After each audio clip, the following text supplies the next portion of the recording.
사랑하는 성도 여러분, 한 주도 수고 많으셨습니다. 이 밤에 혹이라도 모든 근심과 염려가 있으시면 십자가 아래로 다 내려놓으시고 또 주님이 주시는 평화를 누리시기를 주의 이름으로 축복합니다.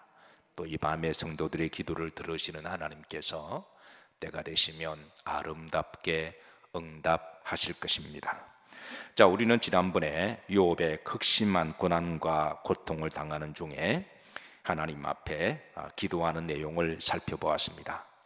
이 욥의 기도는 내가 단순히 고난과 고통을 당하고 있으니 이 고난과 고통을 하루빨리 벗어나고 해결해 달라고 하는 개인적인 기도를 넘어서 고난과 고통을 통해서 인생의 근원적인 문제에 대하여 하나님 앞에 질문을 하고 있습니다.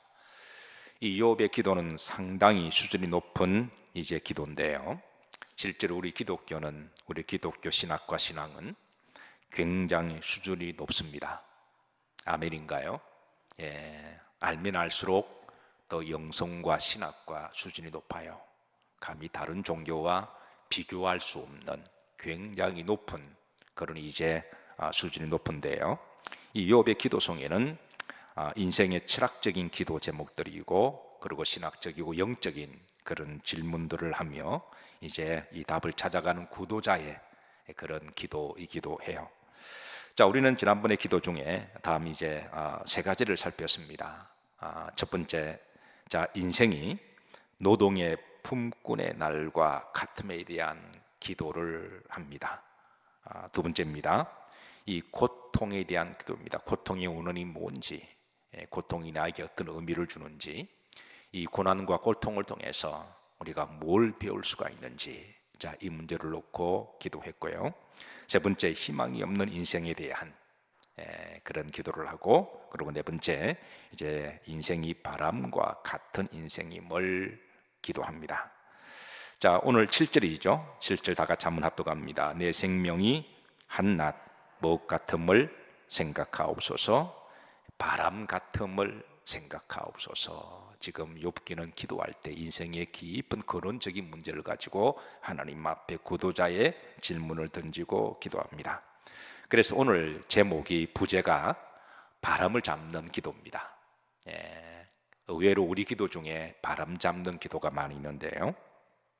욥은 7절에 우리 인생이 한낱 바람 같은데, 근데 사람들은 그 바람을 잡으려고 그래요. 잡을 수 있다고 생각하고 그렇게 잡으려고 한다고 하는 것이죠. 전도서 1장 14절에 보면 이 바람 잡는 기도에 대해서 좀 더 선명하게 우리들에게 알려주고 있는데요. 자, 다시 한번 합독합니다. 내가 해 아래에서 행하는 모든 일을 보았노라. 자, 모두 다, 그러니까 모든 사람들이죠. 그러니까 모든 사람들이 다. 그 다음에 부사가 뭐가 있나요? 헛되이 무엇을 잡으려는 것이로다? 바람을 잡으려고 한다고 하는 것이죠. 자, 사랑하는 성도 여러분, 기도 중에 이 바람 잡는 기도가 있는데요. 이런 기도는 성경 누리들에게 좀 조심해서 기도하라, 깨닫는 그런 기도기도 해요. 성경은 우리들에게 기도에 대해서 가르쳐 주십니다. 기도하라 그렇게 하시고요. 기도하면 하나님이 응답하신다. 아멘이신가요? 기도하면 하나님이 응답하십니다. 때가 되면 하나님이 반드시 응답하세요. 그래서 우리에게 어떻게 기도할 것인가라고 기도하는 법도 가르쳐 주시는데 우리는 그 기도를 주기도문이라고 말을 하죠. 근데 성경은 우리에게 기도할 때 기도하는 법도 가르쳐 주시지만 기도할 때 이렇게는 기도하지 말라라고도 가르쳐 주세요. 메일 중에 중요한 메일이 참 많습니다. 옛날에는 편지로 받아서 편지로 받는 그런 메일이지. 요즘은 다 이렇게 컴퓨터를 쓰시니까 이메일을 통해서 메일이 들어오시죠. 저도 하루 사이에 아침에 메일을 확인해 보면 한 100개 이상이 들어오는 것 같아요. 뭐 사람마다 다르겠지만 그래서 한 며칠만 제가 이렇게 좀 정리하지 않으면 한 200~300개는 그냥 이렇게 메일이 쌓이는데요. 아마 여러분들도 다 이메일을 가지고 계시죠? 예, 이메일 뭔지 아시죠? 예. 그래서 이메일 보면 꼭 필요한 메일이 있고 쓸데없는 메일이 있죠. 그 쓸데없는 메일을 우리가 뭐라고 부르나요? 정크 메일이라고 부르죠. 그러니까 쓰레기 메일이라고. 정크가 쓰레기니까. 그래서 그런 것들은 그냥 대충 보고 그냥 쓰레기로 다 갖다 버립니다. 하나님은 우리에게 기도를 받으실 때 기도 중에 하나님이 꼭 기뻐하시고 듣고 싶어 하시는 기도가 있는가 하면 하나님이 들으시고, 그러니까 정크 기도 같은 기도도 있다고 하는 거예요. 그래서 하나님은 우리들에게 요런 기도는 하지 마라 라고 일러주시는데요. 그래서 그 네 가지입니다. 그래서 오늘 네 가지를 좀 살펴보고, 기도는 하나님이 반드시 응답하시고 하나님이 좋아하시는데, 우리가 기도할 때 요런 기도는 우리가 조금 피하고 조심하면서 기도해야 될 믿음과 영성이 필요합니다. 자, 첫 번째, 주님께서 말씀하십니다. 중언부언하고 기도하지 마라. 마태복음 6장 7절이죠. 합독합니다. 또 기도할 때에 이방인과 같이 중언부언하지 말라 그랬습니다. 여러분, 중언부언하는 기도가 어떤 기도일까요? 어떤 사람들은 이 중언부언을 이제 했던 말을 또 하는 기도라고 생각해서 이제 그렇게 생각합니다. 그런데 우리가 기도하다 보면 했던 말 또 하기도 하죠. 예. 근데 주님이 말씀하시는 그 기도는 했던 말 뭐 다시 하지 말라 그런 말이야. 했던 말 또 해도 됩니다. 근데 앞에 보십시다. 잘 보시면 누구와 같이? 이방인과 같이. 당시 이방인들은 우상 숭배를 섬겼습니다. 우상 숭배자들에게 하는 기도는 이제 어떤 주문 같은 주술 같은 게 있어요. 그러니까 주님은 이방인들처럼 그 주문을 외우고 주술처럼 기도하지 말라고 하는 거예요. 우리나라도 복음이 들어오기 전까지 잡신들을 많이 섬겼습니다. 그때 우리나라 사람들이 어떤 주문을 많이 했습니까? 비나이다, 비나이다, 수리수리, 마수리, 옴마니 밤매옴 이런 이런 기도는 그 이방인들과 같이 하는 기도거든요. 그리고 이방인과 같이 이방 신들에게 하나님을 동등하게 놓고 기도하지 말라는 거예요. 여러분, 기도할 때 반복적으로 하셔도 괜찮아요. 어제 했던 기도 오늘 하셔도 되고, 오늘 응답 받을 때까지 하셔도 괜찮아요. 그러나 우리가 기도할 때 이방인의 신들 잡신과 하나님과 대등하게 놓고 이방신에게 기도하듯 하나님께 그렇게 여기지 말고 기도하지 말라는 거예요. 그래서 이방인과 같이 어떤 주문이나 주술을 외우지 말고 이제 하나님 앞에 기도하라 그렇게 하십니다. 자, 두 번째, 기도할 때 이제 믿음이 없이 구하는 기도는 조심해라 라고 일러줘요. 야고보서 1장 6절입니다. 합독합니다. 오직 믿음으로 구하고 조금도 마지 말라, 의심하지 말라. 7절에 보시면 이런 사람은 무엇이든지 주께 얻기를 마지 말라, 생각하지 말라. 여러분, 우리의 기도의 대상은 누군가요? 자, 우리가 기도할 때 누구에게 기도하나요? 사람에게 보이기 위해서 기도하는 건 아니잖아요. 누구 들으라고 하는 것도 기본적으로 우리의 기도를 받으시는 분은 누구시죠? 하나님이시죠. 기도의 대상은 하나님이십니다. 그런데 우리가 기도할 때 하나님께서는 기도하면 하나님이 응답하신다. 이건 믿음이잖아요. 물론 그 응답의 시기는 누가 정하시나요? 내가 정하는, 하나님이 정하십니다. 응답의 양도 누가 정하시나요? 그건 하나님이 우리의 믿음의 그릇을 보시고 그건 하나님의 주권이에요. 그것까지도 막 내 마음대로 하려고 하는 것은 그 월권입니다. 우리는 기도하고 나머지는 하나님께 맡기는 거예요. 아멘인가요? 그럼 하나님이 보시고 우리의 그릇을 보시고 타이밍을 맞추어서 하나님이 응답하시는 거죠. 네. 그래서 우리는 기도할 때 하나님이 기도하면 우리가 하나님께 기도하면 응답하신다. 이 믿음을 가지고 기도해야지. 만약에 믿음을 가지지 않고 기도한다면 그거는 기도라고 말할 수가 없는 거죠. 근데 여러분, 믿음을 가지고 기도하지 않았는데 만약에 응답된다면 그 응답하신 분이 하나님이신 것을 내가 확신할까요? 아니면 우연일치로 응답됐다고 생각할까요? 내가 믿음을 가지고도 기도하지 않았는데, 그래서 하나님께 영광 올려드리지도 않고 지가 잘나서 된 건 줄 알고 우연일치로 된 거로 생각할 거잖아요. 근데 우리가 믿음을 가지고 기도하면 하나님이 응답하셨다는 믿음을 가지고 모든 영광을 하나님께 올려드리는 줄로 믿습니다. 그리고 응답받은 다음에 어떤 식으로든 하나님께 감사의 표시를 해요. 하나님 앞에 감사의 보고도 올려드리고 거기 예물도 올려드리기도 하고 또 어떤 식으로든 또 간정을 사용하기도 하고, 왜? 하나님이 하셨으니까. 그런데 믿음으로 하나님께 기도하지 않았다면 응답이 돼도 문제입니다. 그건 뭐 지가 잘나서 된 줄도 알고 우연히 일치로 된 줄 알아서 별로 믿음도 잘하지도 않고 하나님께 감사하지도 않아요. 그래서 믿음으로 응답받으면 하나님이 기도했더니 응답하셨다 그러면서 믿음이 더 자라게 되는 거죠. 그래서 여러분 항상 기도하실 때 믿음으로 기도하시기를 주의 이름으로 축복합니다. 그 때와 양은 누가 정하신다? 그건 하나님이 정하시는 거예요. 자, 세 번째, 정욕으로 쓰려고 기도하지 마라. 야고보 4장 3절입니다. 합독합니다. 구하려여도 받지 못함은 정욕으로 쓰려고 잘못 구하기 때문이다 그랬습니다. 이게 정욕은 단순하게 성적인 것만을 의미하지 않습니다. 개인적인 욕망, 개인적인 탐욕, 개인적인 명예, 자기 이름을 드러내기 위해서, 이것을 위해서 기도하지 말라고 하신 것이죠. 골로새 3장 5절에 보면, 후렴절에 보면 탐욕은 또 다른 우상 숭배임을 알려주기 때문에, 그래서 우리의 기도하는 목적이 개인의 탐욕을 위해서, 개인의 자랑을 위해서 그렇게 하지 말고 오직 하나님 영광을 위해서 그렇게 기도해야 함을 가르쳐주고 계십니다. 자, 네 번째, 이제 바람을 잡는 기도인데요. 이제 오늘 욥이 하는 기도가 바로 이런 말씀을 배경두고 하는 말입니다. 자, 바람을 잡는 기도, 잠언서에 보시면, 전도서에 보시면 6가지의 사람들이 바람을 잡기 위해서 애를 쓰고 노력하고 기도하는 걸 알려주고 있는데요.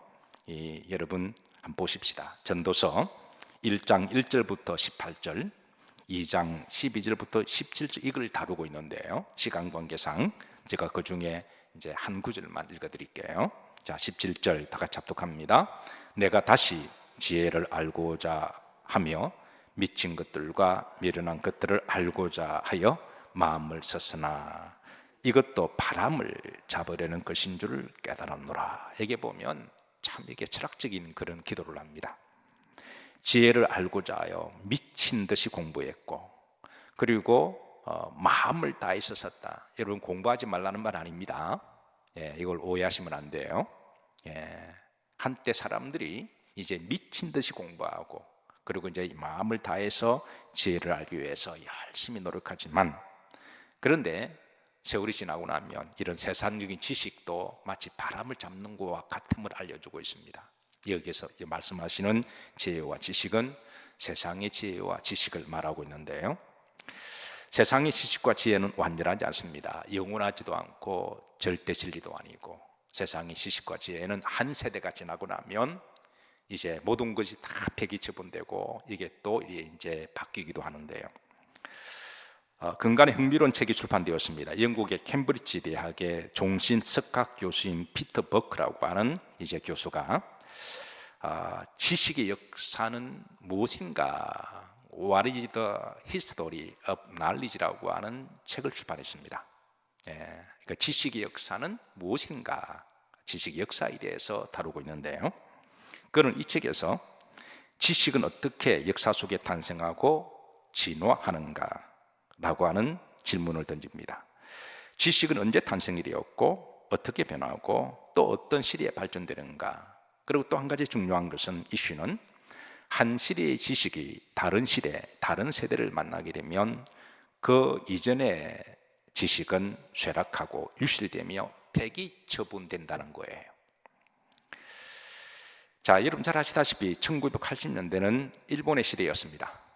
그때 일본은 세계 지식과 기술을 선도했는데요. 그때 일본이 세계 최고가 하는 지식, 아날로그의 지식의 선두주자였습니다. 당시 일본은 아날로그 시대가 도입이 되었을 때 이로 인해서 경제 대국을 이루었는데요. 그런데 일본은 그 아날로그 시대에 도취한 나머지 디지털 시대가 도래했을 때 아날로그의 지식과 그 기술을 버리지 못했습니다. 결국 일본의 경제는 아날로그에 대한 지식 때문에 성장하고 아날로그에 대한 지식 때문에 망하게 된 대표적인 나라인데요. 자, 우리나라는 80년대는 일본과 비교할 수 없을 정도로 그렇게 뒤떨어졌지만 우리나라는 오는 디지털 시대를 붙잡아서 지금 일본을 거의 추월할 정도의 그런 나라가 되었죠. 그런데 이 디지털 시대도 아마 다음 세대가 되면 또 폐기 처분될 거예요. 왜냐하면 그것도 변하기 때문에 그럴 겁니다. 벌써부터 AI 시대에 밀리기 시작하죠. 벌써부터 이제 폐기 처분되려고 그러고 그리고 유출되려고 그러는데요. 그래서 우리가 여러분 공부해야 되고 지혜를 얻어야 됩니다. 열심히 해야 되는데 그게 절대 진리는 아니라는 거예요. 그리고 그런 세상적인 지식이 우리를 진리로 인도하거나 우리를 구원시켜주거나 천국으로 인도하는 것은 아닙니다. 그래서 우리가 죽음 앞에는 내가 아무리 지식을 쌓아도 우리는 세상 지식들은 다 숭숭숭숭 빠져나갈 것이고 하나를 배우면 두이 빠져나갈 것이고 나중에는 바람을 잡는 것과 같을 거예요. 결국 우리가 붙잡아야 할 것은 절대 진리인 하나님의 말씀이시고 예수 그리스도이심을 기억하시기를 주의 이름으로 축복합니다. 여러분 공부하지 말라는 말 아닙니다. 그게 절대 진리로 삼지 말라는 거예요. 거기에 인생에 답이 있다고 생각하지 마시고 답은 하나님의 말씀 안에 있습니다. 둘째, 쾌락의 바람잡기인데요. 2장 1절부터 11절까지인데 자 1절 말씀만 보십시다. 나는 내 마음에 이르기를 자 내가 시험 삼아 너를 즐겁게 하리니 너는 낙을 누리라 하였으나 보라 이것도 바람 잡는 거다. 어떤 사람은 인생을 즐겁기 위해서 사는 목적이 뭐냐? 행복하기 위해서. 행복이 목적입니다. 행복하려면 내가 즐거워야지, 내가 기뻐야지. 여기에 두고 이제 인생의 바람을 잡는 사람들이 있는데 역사 속에 한때 에피쿠로스라고 하는 학파가 등장했습니다. 그때 많은 특히 젊은 사람들이 에피쿠로스 학파, 지성의 이름으로 철학의 이름으로 유식한 사람이 나와서 인생의 목적은 삶의 의미는 즐기는 거다, 쾌락을 하는 거다, 행복하는 거다 이렇게 해서 이제 대두를 하니까 많은 젊은 사람들이 이제 그 사조를 따랐습니다. 이 에피쿠로스 학파에 주장하는 것은 인생의 목적은 육체적 쾌락을 즐기는 것이고 그리고 육체적 쾌락이 충족이 되면 고통으로부터 자유하게 되는데 이 상태를 아포니아라고 불렀습니다. 육체적으로 내가 충만하게 인조해가 되면 그게 육체적 고통으로부터 자유한다는 거예요. 그 상태를 아포니아라고 불렀습니다. 굉장히 유식한 것처럼 보이죠? 말만 그렇고 내용은 별거 없습니다. 그리고 이 아포니아를 넘어서게 되면 소위 아타락시아가 온다 그랬는데 이 아타락시아는 마음의 평안을 이야기를 하죠. 유식한 말로 철학적인 말로 하니까 많은 젊은 사람들이 이 쾌락주의에 빠져가 한때 한 시대가 쾌락주의에 빠졌던 그런 시대가 있었는데요. 세월이 지나고 난 다음에 보니까 이런 육체적 쾌락과 이 성적인 탐욕과 이런 것들이 이제 개똥철학임을 알게 됩니다. 그리고 이런 쾌락을 즐겼던 많은 이들은 혹독한 대가를 지불해야 되는 그런 결과를 가져왔죠. 어쨌든 인생에 사는 목적은 쾌락 자체는 아니니까 그래서 너무 이렇게 막 즐겁게 기쁘게 쾌락적으로 사는 것도 결국은 지나고 나면 그것도 바람을 잡는 것과 같아. 그렇게 우리들에게 알려주고 있습니다. 세 번째입니다. 전도서 2장 18절부터 26절까지인데요. 이게 수고의 바람 잡기도 일러줍니다. 19절 다가 잡독합니다. 그 사람이 지혜자일지 우매자일지야 누가 알랴마는 내가 해 아래에서 내 지혜를 다하여 수고한 모든 결과를 그가 다 관리하리니 이것도 헛되도다. 우리가 수고해서 열심히 뭐 이렇게 저축도 하고 집도 사고 그리고 이렇게 돈을 모으는 건 좋은 일입니다. 그러고 나서 이제 수고한 모든 결과를 그가 다 마하리니 관리하고 영원히 내 것이고 내가 이것만 있으면 인생 성공했고, 그런데 그거 다 나중에 지나고 나면 그것도 바람 잡는 거와 같다라는 거예요. 열심히 살지 말라는 건 아닙니다. 열심히 살되, 그러나 수고한 모든 결과를 관리하시는 분은 하나님이심을 우리에게 가르쳐주고 계십니다. 만약에 우리가 이것을 모르고 단순히 열심히 수고하고 돈만 모으기만 하고 내가 관리한 것만 다 관리하고 그렇게 된다면 그 사람 나중에 이제 헛된 바람을 잡은 것과 같은 인생이 될 거예요. 자, 넷째입니다. 네 번째 바람잡기는 세상의 인기와 명예의 바람잡기도 헛된 것임을 그렇게 일러주는데요. 전도서 4장 16절입니다. 자, 한 절만 합독합니다. 그의 치리를 받는 모든 백성들이 무사일지라도 후에 오는 자들은 그를 기뻐하지 아니하리니 이것도 헛되이 바람을 잡는 것. 그의 치리를 받는 모든 백성들, 백성을 치리하는 가장 정점 있는 사람이 누구죠? 우리가 흔히 이제 왕, 대통령이라고 그러잖아요. 그리고 이제 관직에 있는 사람들, 한때 나는 새도 떨어뜨린다고 권세를 가지고 있어도 그럴지라도 후에 오는 자들이 다음 세대에 그 사람이 알아주는 사람도 없고, 그리고 지나고 나면 이제 이런 세상의 인기와 명예, 권력을 잡은 것도 이제 다 쓸데없는 짓임을 그렇게 알려주고 있습니다. 오늘도 수많은 사람들이 세상 인기와 명예와 권력을 추구하기 위해서, 어떤 사람은 그거를 붙들기 위해서 열심히 기도하고, 어떤 사람은 이제 열심히 뛰어다니기도 하고 빌기도 하고 그렇게 해요. 내 인생의 참 목적을 알지 못하면 그런 것도 다 바람 잡는 거와 같음을 우리에게 알려주고 있으니, 여러분도 뭐 권력 있는 사람 부러워하지 마세요. 너무 대통령을 부러워하지 마십시오. 잘못하면 다 바람 잡는 것과 같습니다. 자, 다섯 번째, 재물의 바람 잡기인데요. 전도서 5장 10절에 16절까지인데 16절 다 같이 합독합니다. 이것도 큰 불행이라 어떻게 왔든지 그대로 가리니 바람을 잡는 수가 그에게 무엇이 유익하랴. 이게 이제 전체 내용은, 이제 전체 문맥은 바로 재물을 이야기합니다. 어떤 사람은 돈 많이 있으면 행복할 거라 생각해요. 근데 나중에 그 돈이, 물질이 큰 불행이 될 수가 있다라는 거예요. 그것 때문에 자식들이 싸우고요, 그것 때문에 의가 갈라지고, 그것 때문에 교만해지고, 그것 때문에 신앙이 약화되고 기도도 하지 않고, 이것도 뭐라? 큰 불행이라 일러줍니다. 누가복음에 보면 한 부자를 주님이 소개합니다. 그가 열심히 이제 일을 하고 그리고 소출을 모았습니다. 곳간에 쌓아두고, 그래서 19절에 보면 내 영혼에게 이르되 내 영혼아 많이 쌓아두었으니 평안히 쉬고 먹고 마시고 즐거워하자. 그렇게 했는데요, 주님은 이 부자에 대해서 누가복음 12장 20절에 하나님이 어떻게 말씀하는지 가르칩니다. 하나님이 이르시되 뭐한 자요? 어리석은 자요. 그렇게 말씀하시고, 오늘 밤에 내가 내 영혼을 거두면 내가 그렇게 목숨값으로 모았던 그게 네 것이 되겠느냐라고 일러주며, 다시 전도서 5장 10절에 보시면 바람을 잡는 수가 그에게 무엇이 유익하랴. 그가 이렇게 모았던 그게 모든 것들이 제대로 써보지도 못하고 그렇게 하면, 그래서 이런 일을 향해서 어리석은 자다 그렇게 일러주고 있습니다. 여러분, 돈 벌지 말라는 말씀이 아니에요.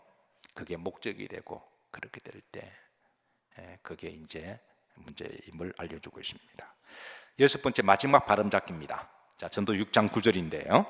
자, 합독합니다. 눈으로 보는 것이 마음으로 공사하는 것보다 나으나 이것도 헛되이 바람을 잡는 것. 눈으로 보이는 것, 이게 세속적인 것을 이야기하죠. 세속이라는 말은 세상에 속한 것을 이야기하죠. 그리고 세상을 닮아가고, 그러다 보니까 나중에는 정말 세속인이 되어가는 거죠. 세상 사람이 되어갑니다. 결국 세속화된 삶은 나중에 바람을 잡는 것과 같은 것임을 일러주고 있습니다. 요한복음 17장에 주님께서는 우리가 비록 세상에 살아가지만 세속화되지 말라라고 가르쳐 주셨습니다. 자, 이제 말씀을 정리하는데요. 매 시대마다 여러분 바람을 잡는 것 같은 기도하는 사람들이 전도서 말씀에 모두 다 그랬습니다. 모두 다. 그게 성공이라는 이름으로 포장을 하고요. 자기의 소원이라는 이름으로 포장을 하지만 결국은 그 깊이 들어가 보면 다 바람을 잡는 것과 같은 소원이고 기도임을 알려주시고, 그래서 우리에게 이 바람을 잡는 우리는 여러분 하나님을 붙드는 사람들인 줄로 믿으시길 바랍니다. 그래서 우리가 이런 신학적인 그리고 이렇게 영적인 질문에 대한 답을 알고 난 다음에 우리가 기도할 때 우리는 비로소 기도하더라도 이제 하나님을 붙드는 그런 기도를 할 수가 있죠. 그리고 하나님은 그런 기도를 들으시고 때가 되시면 반드시 응답을 주십니다. 다시 욥기 7장 9절 말씀으로 한번 보십시다. 욥기 7장 9절을 보면 이런 바람 잡는 그런 사람들, 이런 사람들의 삶과 기도는 구름이 사라져 없음과 같이 그랬습니다. 마치 구름이 싹 사라지는 것처럼 그렇게 싹 사라질 것임을 일러주고 있고, 자, 그래서 이제 욥은 자신이 하나님 이 고난 속에 하나님께 기도하는데 혹시 자신의 기도가 이런 세상 사람들처럼 단순하게 이런 바람 잡는 기도가 되지 않기를 하나님께 기도하고 있어요. 지금 고난과 고통 속에 하나님 나에게 무조건 낫게 해주시고 나를 고쳐주시고 다시 부자가 되게, 이런 세속적인 기도가 아니라 하나님이여 이 고난을 통해서 이제 세상에 대해서 본질에 대해서 그렇게 기도하면서 18절입니다. 자, 다 같이 합독합니다. 아침마다 권징하시며 순간마다 단련하시나이까. 이런 고난을 통해서 아침마다 나에게 권징하시는 하나님, 그러고 나서 나를 마시는 하나님, 단련하시는 하나님. 욥은 아직까지는 답은 얻지는 못했지만 답을 얻어가는 구도자의 과정입니다.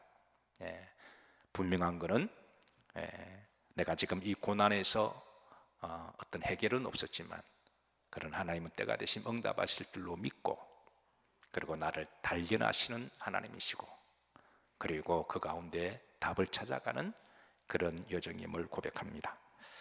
욥기 23장 10절이죠. 여기에 단련한다라는 말은 이제 금을 단련할 때 사용하는 용어인데요.